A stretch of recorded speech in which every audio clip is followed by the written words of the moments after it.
To recognize Steve King, the distinguished gentleman from Iowa, who is the ranking member on the Immigration Committee. Thank you, Mr. Chairman. I was noticed, Mr. Chairman, in your opening remarks that you used the phrase "the power to remove," and as I read that in my Constitution, that's actually impeachment. We are here having impeachment hearings before the Judiciary Committee. It's an astonishing thing to me to think that I was sitting back there in 1998, in December of 1998, watching what went on here. It was one of the inspirations to me. The reason I'm sitting here bigger than anything else is because I sat out there and I was influenced significantly by both sides of this in ways I won't go into.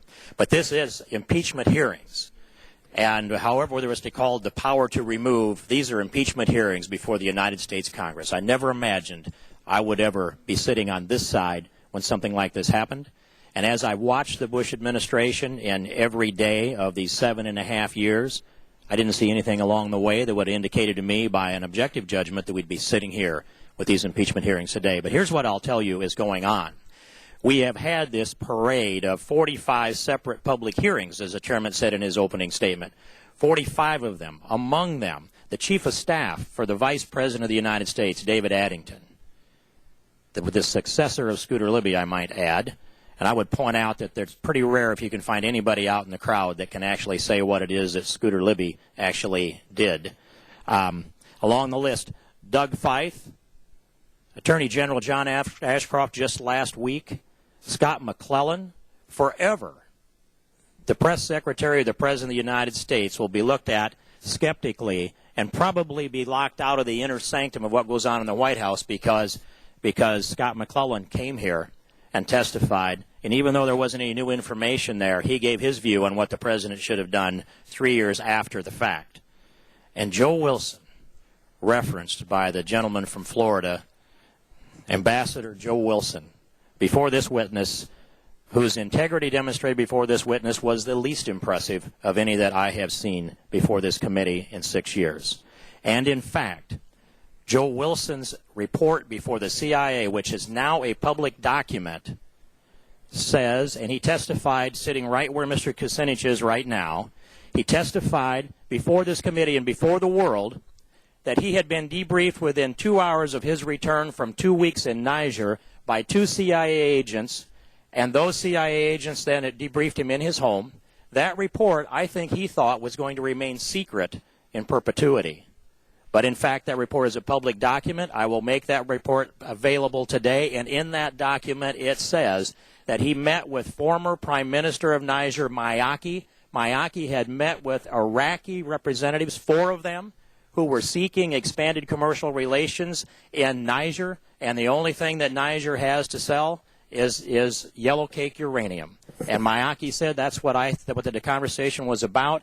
I downplayed it because I didn't want to get crossways with the United States. That will be in a public document today. Does the gentleman wish to introduce it into the record? I do wish to introduce it in the record. My staff has it on the way, so at appropriate time. And I thank the chairman. And that's some of the framework that's considered, that is not considered here by the majority side. And that's the value of this evidence that we're hearing come from, say, the gentleman of Florida and others.